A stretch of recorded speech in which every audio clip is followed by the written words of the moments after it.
हाँ बोलो, हाँ बोलो बोलो।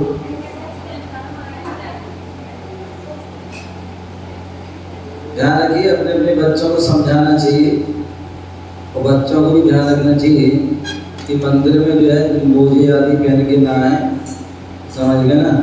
जूते से स्पर्श होते हैं और वो अशुद्ध होते हैं, समझ गए ना।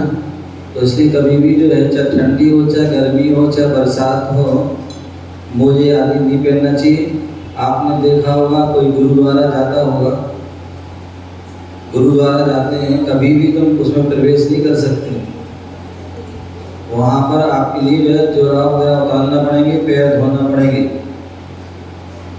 आप लोग तो फिर भी जो है नंगे सिर आ जाते हैं, चाहे महिला हो पुरुष हो। वहाँ पर नंगे सिर नहीं जा सकते। उसी प्रकार आपने देखा होगा मस्जिद में कोई जाते हैं तो वहाँ पर भी जो है ये सारी बातों का ध्यान रखा जाता है। लेकिन मुझे समझ नहीं आता, हम इतनी प्रबुद्ध समाज होकर के भी, इतने समझदार ज्ञानी होकर के भी, पढ़े लिखे होकर के भी, फिर भी मूर्खता के जैसे हम काम क्यों करते हैं, मुझे ये समझ नहीं आती है। तो कृपया इस बात का जितनी महिलाएं, माताएं, बहनें बैठी हैं वो ध्यान दें और अपने बच्चों को भी संस्कार दें कि कभी भी मंदिर जाएं तो जो है जुराब मोजे आदि पहन के ना जाएं, पैर धो करके जाएं। कल बताया भी गया था कि मंदिर में प्रवेश करते हैं तो क्या करना चाहिए, जूते मोजे आदि उतार देना चाहिए और क्या करना चाहिए, पैर हाथ और कुल्ला आदि करके जाना चाहिए। अच्छा है, सबसे अच्छा है आप सिर ढाक के जाएं। 3 लोग के नाथ के दरबार में जा रहे हैं, ठीक है ना। वहाँ विनय करोगे तो तुम्हारी भी विनय सम्मान आदि होगा। चलिए, ओम नमो अरिहंताणं,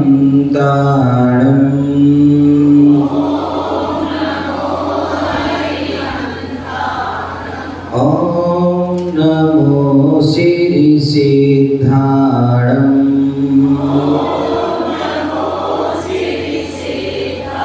ओम नमो हरियाणं,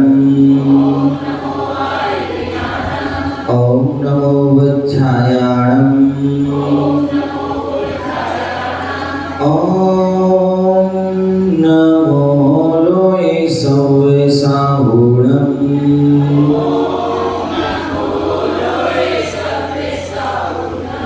एनाश्वयं बोधिमयेन लोका आश्वासिता के जनवेत्तिकारे, प्रबोधिता के जनमोक्ष मार्गे, तमादिनाथं प्रणमामि नित्यम्।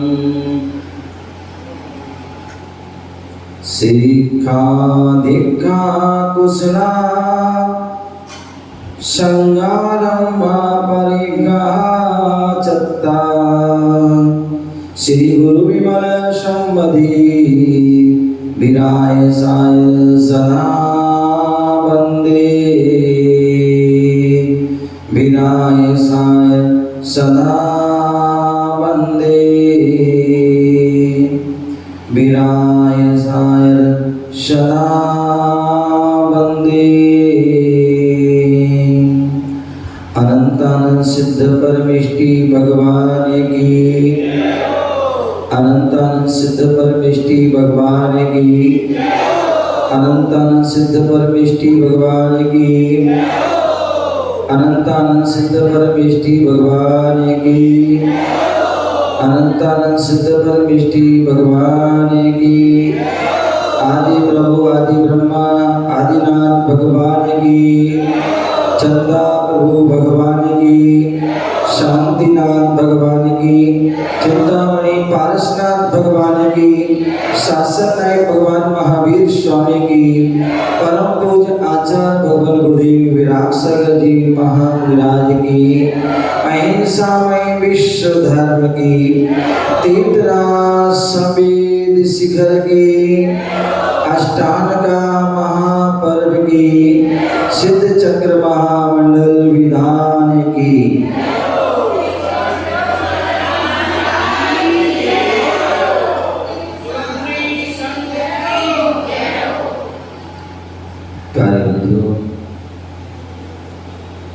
हम सभी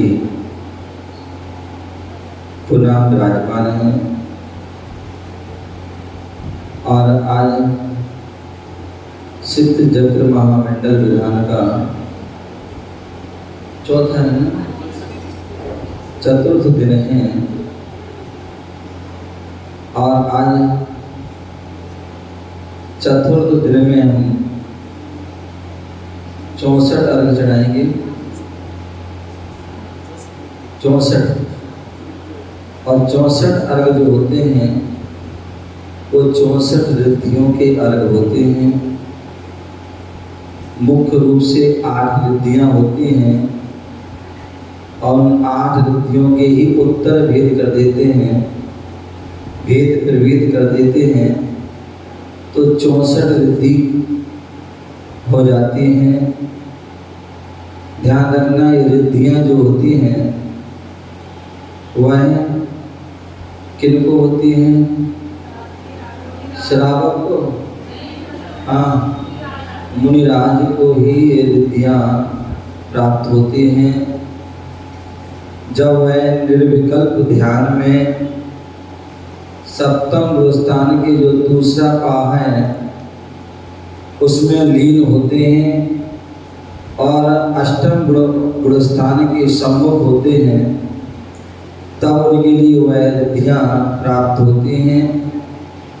वर्तमान में पंचम काल है और पंचम काल में जो है रिद्धियां जो है नहीं होती हैं, लेकिन रिद्धियों से और अन्य भी बहुत सारी चीज़ें होती है जो वर्तमान में वह हो सकती हैं। आपने सुना होगा हमारे प्राचीन जो आचार्य हुए उन्हें अनेक प्रकार की जो विशेष उपलब्धि प्राप्त थी। आपने आचार्य विमल सागर जी महाराज का नाम सुना होगा। अपने आप में उनके लिए निमित्त ज्ञान था, योग्य वचन सिद्धि प्राप्त थी। जो उनके मुख से वचन निकल जाता था वो आकार सत्य होता था। आज भी जो हमारे संत हैं, साधुजन हैं, गुरुजन हैं, जो साधना करते हैं, निर्दोष साधना करते हैं, तो आज भी उनकी जो मुख से वचन निकल जाता है तो वह भी सिद्ध हो जाता है। बोले मुनि जो होते हैं, मुनि कौन होते हैं? बोले मुनि किसे कहते हैं? बोले जो मौन रहते हैं वो मुनि होते हैं। जो मौन रहते हैं वो मुनि रहते हैं। अब शशि कहेगी कि महाराज आप तो बोलते हैं फिर आप मुनि नहीं हैं, तो ध्यान रखना, मुनि जो मौन रहते हैं वो मुनि रहते हैं। इसका मतलब ये नहीं कि बिल्कुल मौन रहते हैं, वो अनावश्यक बातों के लिए मौन रहते हैं, असत्य वचन के लिए मौन रहते हैं, भाषा समिति के लिए पालन करने के लिए बोलते हैं, वचन सिद्धि के लिए जो है मौन रहते हैं, अपनी साधना करते हैं। तो ऐसे बहुत सारी वह अपनी साधना करते हैं, अनावश्यक नहीं बोलते। यहाँ वहाँ की जो है राग देश की बातों में नहीं तो आप लोग तो कहीं भी बैठ जाते, कहीं भी खड़े हो जाते, और जहाँ मतलब 2 लोग मिल गए ना वहीं खड़े हो गए और अपनी प्रारंभ हो गए घर गृहस्थी की बातें, सास बहू की हैं बातें प्रारंभ हो जाती, जिनका कोई न सर होता है न कोई प्याज के छिलकों की तरह होते। निकालते जाओ, अंत में क्या मिलेगा? कुछ भी नहीं मिलेगा। तो संत जन जो है उन बातों के लिए मौन रहते हैं, तत्व की चर्चा के लिए अनवरत तैयार रहते हैं। 24 घंटे जो है वह अपने बोल सकते हैं, बोलते हैं, यदि वह तत्व चर्चा कर रहे हैं। धर्म की कार्य के लिए हमेशा तैयार रहते हैं।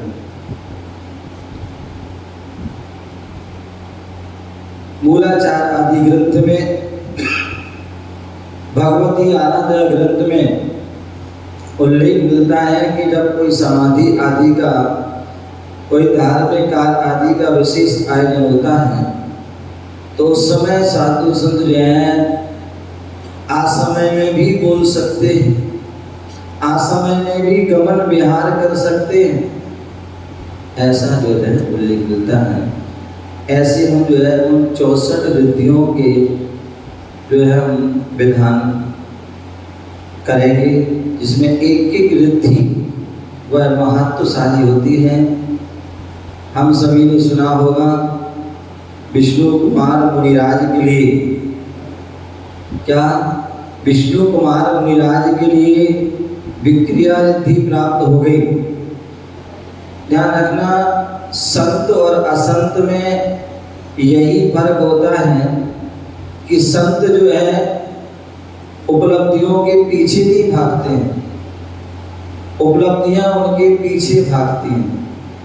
संत जो है उपलब्धि को उपयोग नहीं करते हैं, लेकिन जो अन्य असंत होते हैं, ग्रस्त होते हैं, वो उपलब्धियों के पीछे भागते हैं, सिद्धि के पीछे भागते हैं। और यही कारण है कि वह भागते ही रहते हैं और कुछ भी प्राप्त नहीं हो पाता। और संत जो है अपनी साधना में लीन रहते हैं और साधना में लीन होने पर जो है अनेक रिद्धियां सिद्धियां अनेक उपलब्धियां प्राप्त हो जाती हैं और वो उनसे बेखबर होते हैं, उन्हें पता ही नहीं रहता कि क्या होता है। क्यों? उनका लक्ष्य जो है साधना का है। और यही कारण है कि विष्णु कुमार को रिद्धि हो गई, उन्हें पता ही नहीं है, अपनी साधना में लीन हैं। जब उनके लिए जो है बताया जाता है कि आपको तो विक्रिया रिद्धि हो गई है और आपको ये काम करना है, ये आवश्यकता है धर्म के लिए, धर्मात्माओं के लिए। जब 700 मुनियों पर जो है उपसर्ग हो रहा है, ठीक है, वो तो अपना कर्म का उदय मान करके, कर्म का उदय मान करके अपनी साधना में लीन हैं। इसका मतलब आप भी नहीं बैठ जाएं कि वो भी हाथ में धर के हाथ पे हाथ धरे बैठे हैं तो आप भी हाथ में हाथ धरे। नहीं, आप श्रावक का कर्तव्य है कि धर्म और धर्मात्मा पर जब कभी ऐसा विघ्न आता है, उपसर्ग आता है, तो हमें उसके लिए प्राण चले जाएं, लेकिन जो है उनके उपसर्ग को दूर करना है। लेकिन आप तो क्या करते हैं, उपसर्ग दूर तो नहीं करते, उपसर्ग और कर देते हो। क्या करते हैं? उपसर्ग कर देते। ध्यान रखिए, उपसर्ग करने वाला अच्छा नहीं होता है, उपसर्ग को दूर करने वाला अच्छा होता है। और यही कारण है कि हम कमट को कोई याद नहीं करता है, कमट को कोई याद नहीं करता, उसको कोई अच्छा नहीं मानता है, कोई उसकी पूजा अर्चना नहीं करता है, कोई सम्मान नहीं देता है। लेकिन धर्मेंद्र पद्मावती को सभी याद करते हैं। क्यों? क्योंकि कमट ने उपसर्ग किया था और धर्मेंद्र पद्मावती ने दूर किया। तो उपसर्ग करने वाला अच्छा नहीं है, दूर करने वाला अच्छा। उपसर्ग करने वाला अच्छा नहीं है, उपसर्ग को सहने वाला अच्छा है। तो जब उपसर्ग हुआ बताए तब वह उस उन्होंने क्या किया, बोले आपको विक्रिया थी, बोले अच्छा, बोले नहीं है, बोले नहीं है, बोले अच्छा, बोले नहीं है विश्वास, को हाथ को आप फैलाइए सामने। और जैसे ही वह हाथ उन्होंने फैलाया तो वो हाथ जो है फैलता ही गया, फैलता ही गया, फैलता ही चला गया। तब उन्हें होगा कि हाँ अच्छा, तब वह धर्म की रक्षा के लिए, क्यों आचार्य समंत भद्र स्वामी ने कहा है, ना धर्मो धार्मिके बिना। बोले धर्म कब तक है? प्रेम जी, प्रेम जी ध्यान में लीजिए। बोले धर्म कब तक है? बोले जब तक धर्मात्मा है तब तक धर्म है, धर्मात्मा समाप्त हो गए तो धर्म भी समाप्त हो जाएगा। इसलिए आचार्य ने कहा है पंचम काल के अंत तक जो है धर्म रहेगा, क्योंकि पंचम काल के अंत तक धर्मात्मा रहेंगे। धर्मात्मा कौन? जो धर्म से युक्त है। किससे युक्त है? जो धर्म से युक्त है वो धर्मात्मा है। हम लोग तो अपने आप को धर्मात्मा मान लेते हैं और मालूम धर्म कर्म करते नहीं, फिर भी धर्मात्मा। तो तीन प्रकार के लोग होते हैं। एक वह होते हैं जो जन्म से महान होते हैं, एक वह होते हैं जो कर्म से महान होते हैं, और तीसरे वह होते हैं जो ना जन्म से महान है ना कर्म से महान है, अपने आप को महान मान लेते हैं। अब आप कौन सी श्रेणी में हैं आप समझ सकते हैं। बोले जन्म से जो महान होते हैं वो तीर्थंकर और जो है जैसे हमारे महापुरुष होते हैं, तीर्थंकर जैसे महापुरुष होते हैं वो जन्म से महान होते हैं, क्योंकि वह जन्म जब लेते हैं तो तीर्थंकर प्रकृति का उनको बंध होता है। जिन्हें छायक सम्यक दर्शन होता है, तीन ज्ञान के वो धारी होते हैं, इसलिए वो जन्म से महान है। और जन्म लेकर के भी महान महान कार्य करते हैं, तो महानता में जीते हैं और अंत में जो है निर्माण को प्राप्त होते हैं, तो महान बन जाते हैं। दूसरे वह होते हैं जो कर्म से महान होते हैं, साधु संत। पंचम काल में जन्म हुआ, इसमें पंचम काल हीन शयन में है, निकृष्ट काल है, लेकिन पंचम काल में जन्म लेने के बाद भी यदि हम जो है इस जिन धर्म को धारण कर रहे हैं, मुनि पर जिन मुद्रा को धारण कर रहे हैं, तो ये सबसे बड़ा काम है। आचार्य कुंद स्वामी ने कहा इस भरे दुस्सम काले, बोले इस भरत काल में, भरत क्षेत्र में दुस्सम काल में भी यदि जो जहाँ पर व्यक्ति अन्न का कीड़ा बना हुआ है, भोग विलासताओं में फंसा हुआ है, और उस काल में उस स्थिति में भी रह करके जो है यदि वो धर्म कर रहा है, धर्म को धारण कर रहा है, इस जिन मुद्रा को धारण कर रहा है, तो ये बहुत बड़ी बात है। और इसलिए कहा है कि चतुर्थ काल की जो है 1000 वर्ष की साधना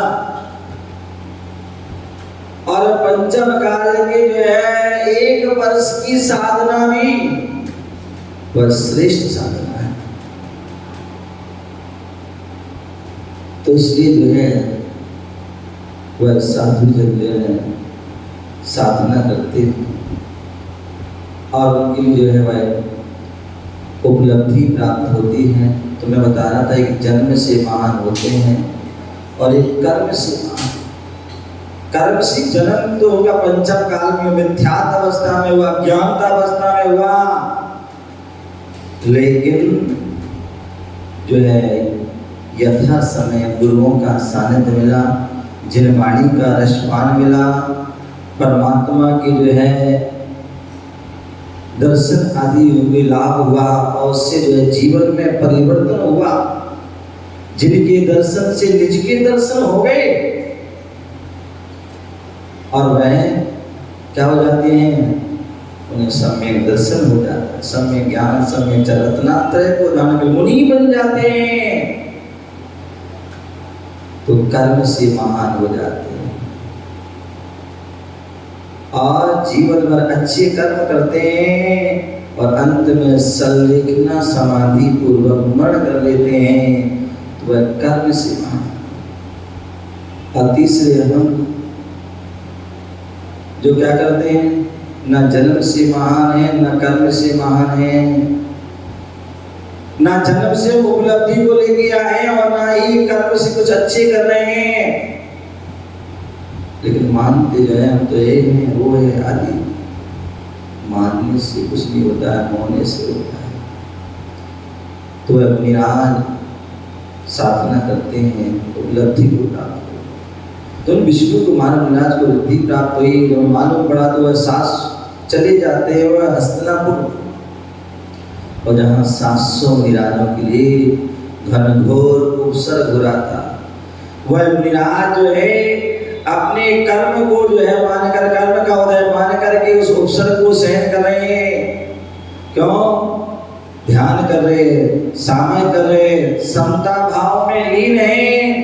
बोले श्रावक की तो जो है समय सीमा है समय सामयिक करने की, क्योंकि तो शिक्षा व्रत है ना, सामायिक शिक्षा व्रत या सामयिक प्रकरण की समय सीमा है, लेकिन साधु की कोई समय सीमा नहीं है, क्योंकि साधु का सामायिक चारित्र होता है, और चारित्र जो है सकल चारित्र होता है, और वो जीवन भर के लिए होता है। वह इसलिए उनका जो है 24 घंटे उनकी समय चलती है। इसलिए आप कभी भी चले जाओ उनके पास, पूछो महाराज कहाँ है, क्या कर रहे हैं, ये सामने कर रहे हैं, क्या कर रहे हैं? बोले आहार भी करे तो भी उनकी वो सामयिक चल रही है, स्वाध्याय भी करे तो भी सामयिक चल रही है उनकी, प्रतिगमन भी करे तो भी उनकी हर समय उनकी जो है समता भाव में लीन है। इसलिए सामयिक पाठ में कहा है, क्या कहा है? स्वयं कृतं कर्म यदात्मना पुरा फलं त्वदीयं लभते शुभाशुभम् परेण दत्तं यदि लभते स्फुटं स्वयं कृतं कर्म निरर्थिकं तदा। आचार्य अमित गति स्वामी सामायिक पाठ में लिखते हैं, यह जीव जो कर्म करता है, स्वयं कर्म करता है, कर्म के अनुसार ही हमें जो है वह वैसा ही हमें फल मिलता है। फलम तदीय लभते शुभाशुभ।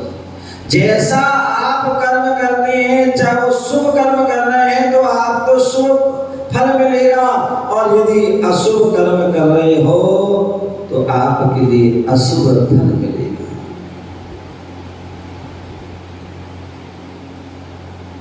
अच्छे कर्म करोगे तो अच्छा फल मिलेगा, और बुरे कर्म करोगे तो बुरा। दूसरा कोई कर्म करे उससे तुम्हें फल मिल जाए, ऐसा नहीं हो सकता। क्यों? क्योंकि भोजन हम करेंगे तो हमारा पेट भरेगा, और तुम करोगे ऐसा नहीं कि हमारे करने से तुम्हारा पेट भर जाए, तुम्हारे करने से हमारा, वो उससे कुछ नहीं है। दूसरे करने से आपको उसका कोई फल मिलने वाला नहीं है।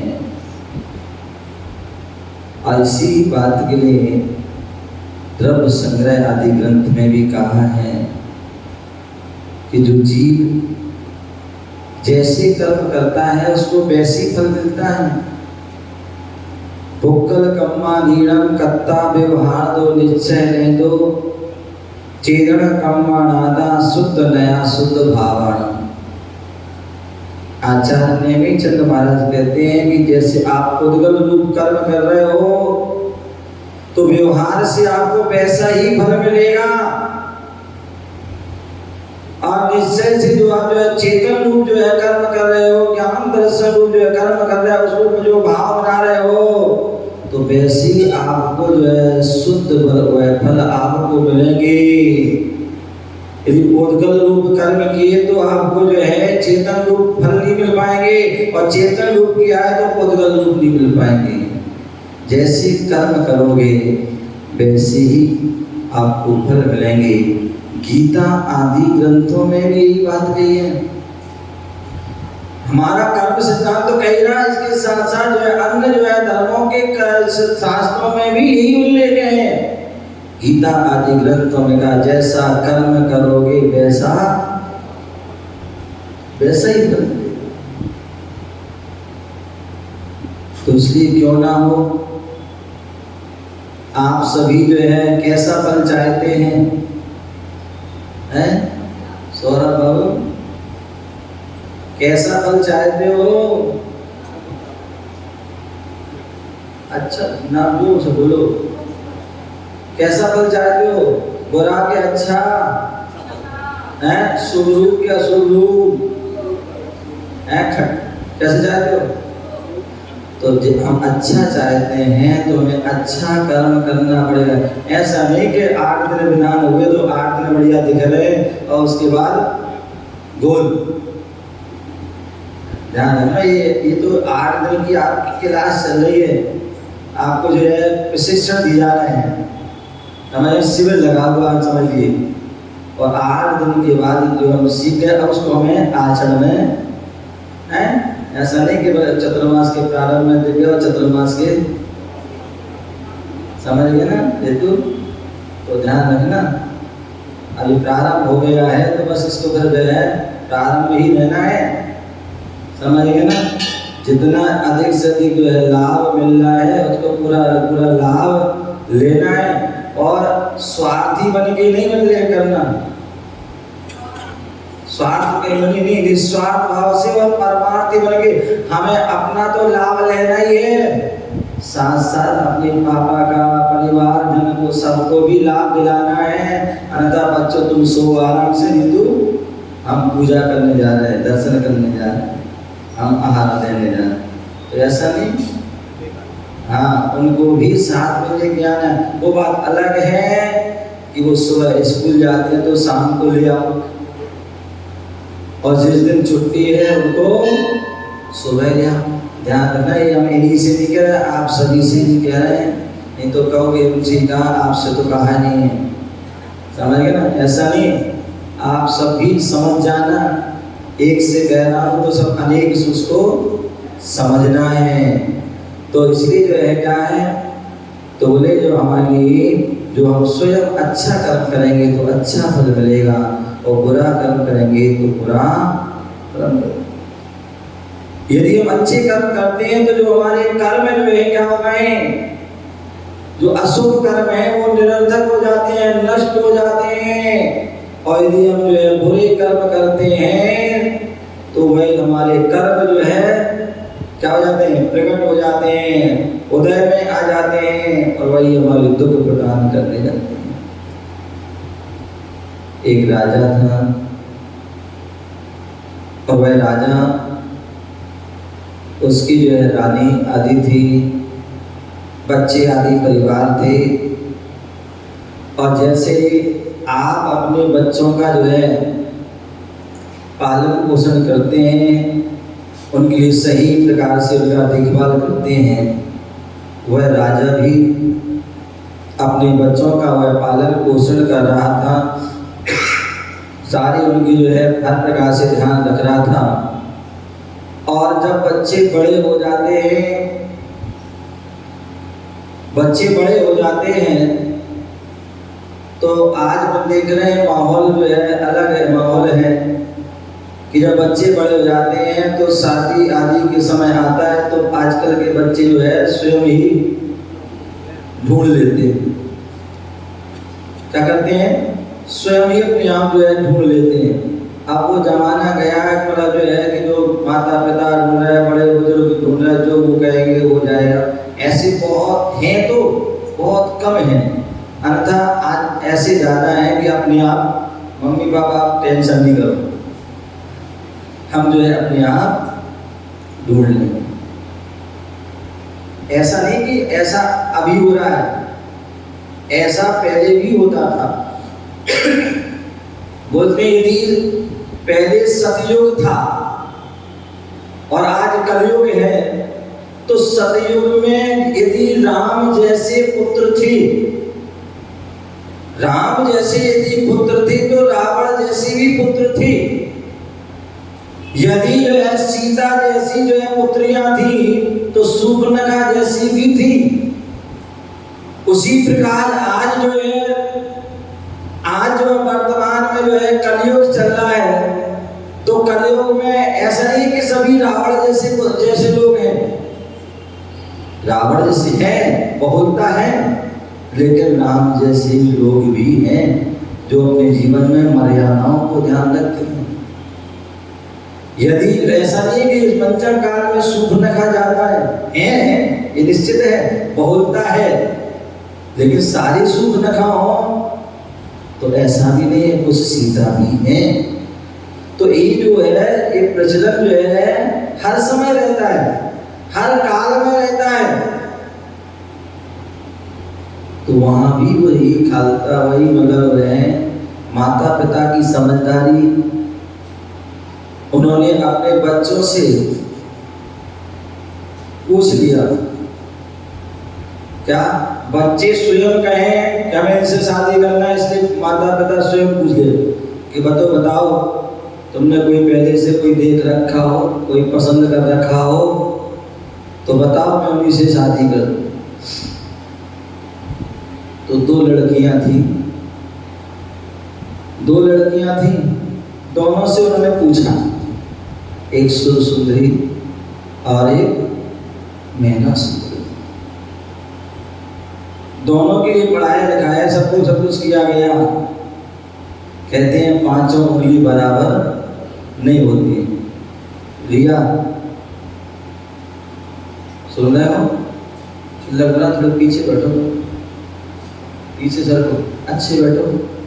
रिया हाथ भी लगा बैठो, ध्यान से सुनो क्या बोल रहा हूं। दो पुत्रियां थी, एक सुंदरी और एक मैना सुंदरी। पिता ने दोनों से पूछा, अंकल तुम भी पूछ लेना कि बताओ बच्चों क्या करना है तुम्हें, क्योंकि अमेरिका में तो वहां तो क्या होता है अपने आप हो हैं, ऐसा नहीं करना बच्चों, ध्यान रखना। इसलिए तो इंडिया लाए हैं, अच्छी बातें सीखना है। सबसे अच्छा है जो है शादी ही नहीं करना, बोले महाराज आपके साथ रहेंगे हैं। जैसे आदिनाथ भगवान की दोनों पुत्रियों ने, ब्रह्मी सुंदरी ने क्या किया, बोले हमारे पिता इतने जो है श्रेष्ठ हैं, तीर्थंकर हैं, और उनका सिर हमारे कारण किसी के चरणों में झुके, ऐसा नहीं हो सकता है। हमारे माता पिता के सिर झुके, हमारे माता पिता की जो है नजर झुके, ऐसा हम काम नहीं करेंगे। और उन्होंने क्या किया, दोनों बहनों ने, ब्रह्मी और सुंदरी ने क्या किया, आजीवन ब्रह्मचर्य धारण कर लिया कि हम आजीवन जो है शादी नहीं कराएंगे। धन्य है वो ब्रह्मी सुंदरी जिन्होंने इतना महान व्रत धारण कर लिया अपने पिता के स्वाभिमान के लिए। अन्यथा आज के बच्चे तो जो है ऐसे काम करते कि बच्चे पिता का स्वाभिमान ही नष्ट हो जाता है, किसी को जो है मुंह दिखाने के लायक भी नहीं रहते। लेकिन वह बच्ची दोनों थी, ब्रह्म जो है मैना सुंदरी और सुंदरी, दोनों अच्छा हमको पालन कर, लेकिन फिर भी जो है पांचों उंगली बराबर नहीं होती हैं। मैना अलग थी और सुंदरी अलग थी। मैना सुंदरी जो थी सांसारिक चकाचौंध में पली हुई थी, और सुंदरी मैना जो है वह धार्मिक वातावरण में पली थी, धर्म के संस्कार में थी। जैसे ही सुंदरी से पूछा पिता ने कि बेटा बताओ तुम्हारी अब शादी की उम्र हो गई है, और यदि कोई तुमने किसी को पसंद कर रखा हो तो बताओ। तो उसने भी, बच्ची ने भी तुरंत बेअटक बोल दिया हमें ये पसंद है। पिता ने कहा ठीक है तथास्तु, और उसकी शादी उनसे करा दी। मैना से पूछा गया बेटा तो बताओ तुम्हें कौन पसंद है। मैना ने कहा पिताजी भारतीय संस्कृति जो है हमें ये आज्ञा नहीं देती है कि हम पसंद कर ले। भारतीय भारतीय संस्कृति तो ये कहती है कि जो पिता ने, जो हमारे माता पिता ने, जो हमारे बड़े बुजुर्गों ने जो देखा है वो अच्छा ही देखेगा, और जो उन्होंने किया वो स्वीकार है मुझे। बोले माता पिता तो कुछ भी देख सकते हैं, टेढ़े मेढ़े टेढ़े आदि कुछ भी देखते, काले कलूटे देखते। पिता, उसने कहा पिताजी जो हमारे कर्म में होगा, जो कर्म में था आज तक मिल रहा है, जो कर्म में था वही हो रहा है, और जो कर्म में लिखा वो आगे भी होगा। उसमें क्या मन कर सकता है? कुछ भी नहीं कर सकता है, जो होना है वो होगा। पिता को बड़ा बुरा लगा कि बताइए मैं इतने 20 साल 25-22 साल 23 साल से मैं इनका ध्यान रख रहा हूँ, और ये कर्म कर्म बातें कर रही है, जो कर्म में होगा तो वैसा होगा, कर्म का ही के अनुसार फल मिलता है आदि अनेक जो है कर्म सिद्धांत की उसने बात कही। तो पिता को बहुत बुरा लगा कि बताओ मैं इतनी मेहनत कर रहा हूँ, मैं इतना ध्यान रख रहा हूँ, मैं इतना सारा पालन पूर्ण कर रहा हूँ, और ये कह रही कि जो है ऐसा। अच्छा कर्म? बोले हाँ। बोले कर्म जैसा मिलेगा मैं स्वीकार? बोले बिल्कुल स्वीकार है। अभिमान आ गया पिता को, ईगो घमंड आ गया, भूल गया कि हमारी बेटी है, हम बेटी का अहित कैसे करें। उसने कहा कर्म सिद्धांत मैं देखता हूँ तेरे कर्म का सिद्धांत क्या है। और उसने अपने सेनापति मंत्री को भेज दिया कि जाओ और कोई जो है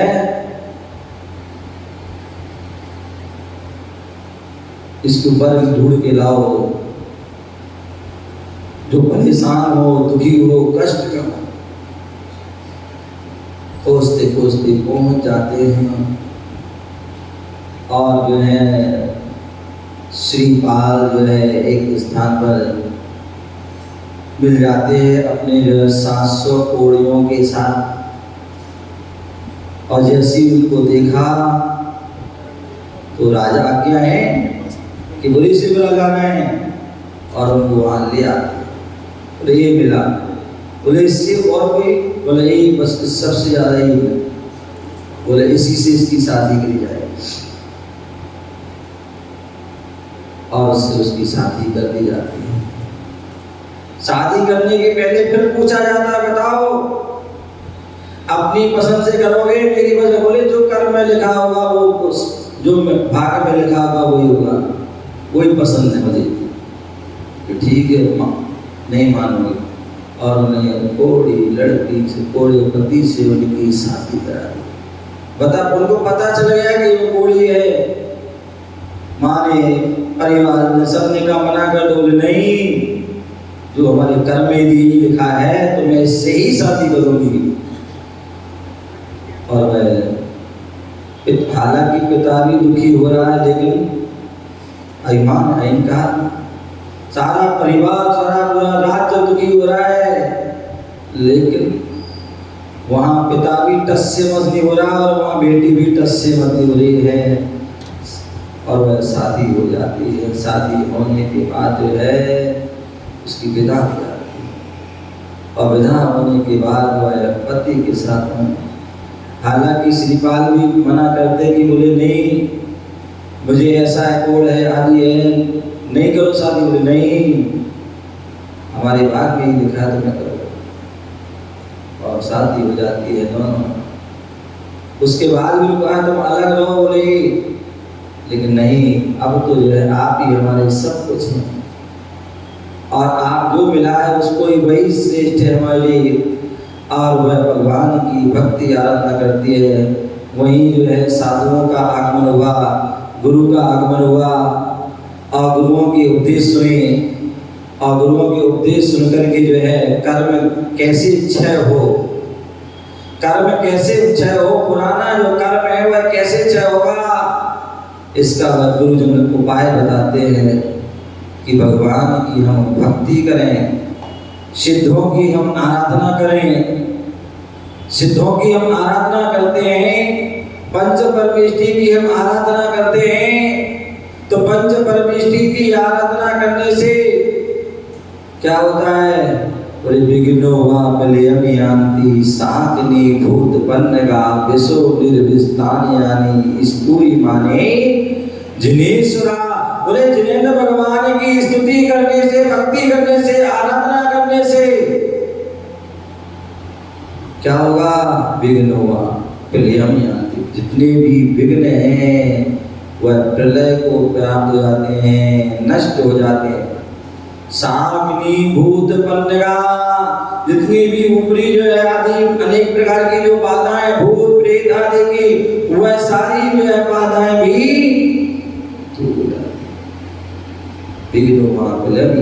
साकनी भूत विष निर्विष्टान, और विष भी निर्विष हो जाता है। किससे? भगवान की स्तुति करने से। तो इस प्रकार से वह कहते हैं, भगवान जैसी मुनिराज का उपदेश हुआ, उपदेश को धारण किया कि बेटा कि तुम भगवान की भक्ति करो, सिद्धों की आराधना करो, सिद्धों के जो हमारे सिद्ध अनेक सिद्ध उनकी भक्ति आप सिद्ध चक्र महामंडल विधान के माध्यम से कीजिए।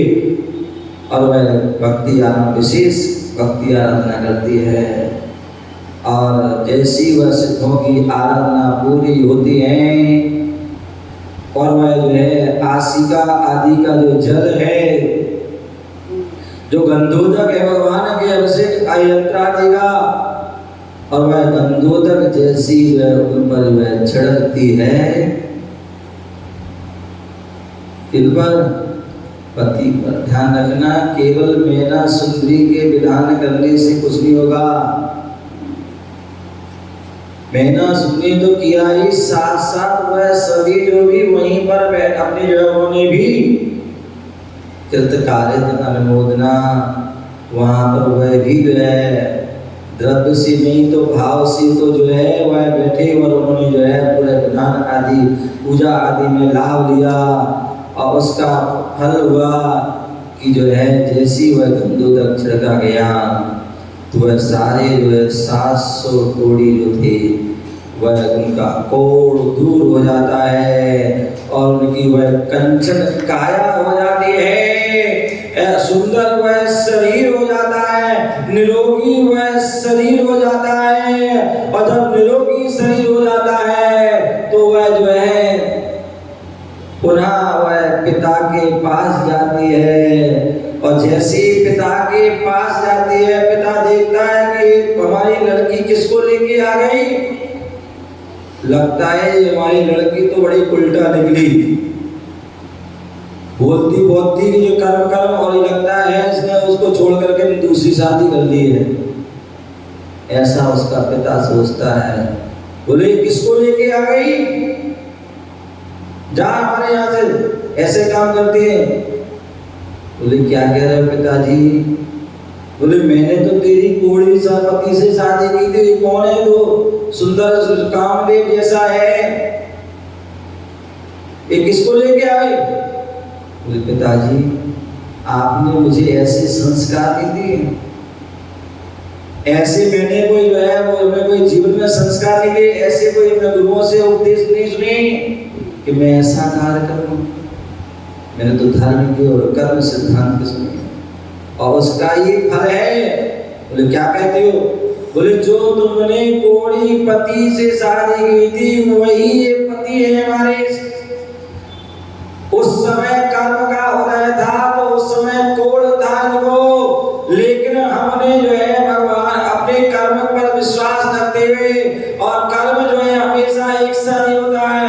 यदि एक समय तीव्र पाप कर्म रूप होता है तो एक समय तीव्र पुण्य रूप भी हो जाता है। जब हम पाप करते हैं तो पाप रूप हो जाता है और पुण्य कार्य करते तो पुण्य हो जाए। बोले हमने सिद्धों की आराधना की, भगवान की भक्ति की, पंच परमेष्टि की भक्ति की, और ये भक्ति का ही प्रभाव है कि भक्ति की शक्ति, भक्ति सुंदर रूपम। आचार्य समंद्र स्वामी रत्नगढ़ साहब का चरण, भक्ति सुंदर रूपम।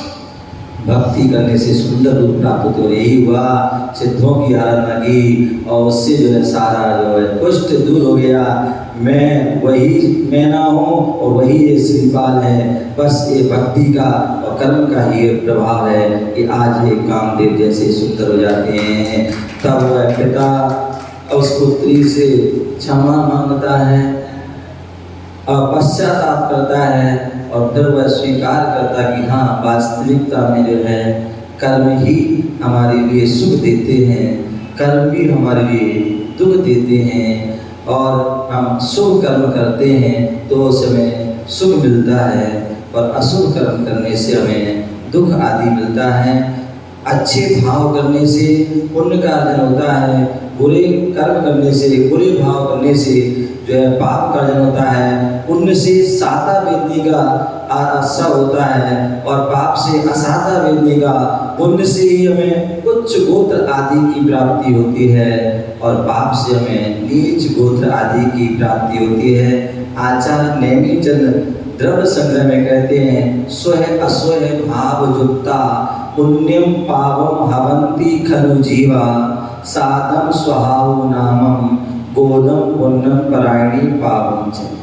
यह जीव प्रत्येक समय शुभ या अशुभ कार्य कर रहा है, और शुभ से पुण्य का अर्जन होता है, और अशुभ से पाप का अर्जन होता है। और पुण्य से जो है साता वेदी, और पाप से असाता वेदी, और साता वेदी से सुख की सामग्री उच्च को मिलता है, और पाप असाता वेदी से दुख और नीच गोत्र आदि की प्राप्ति होती है।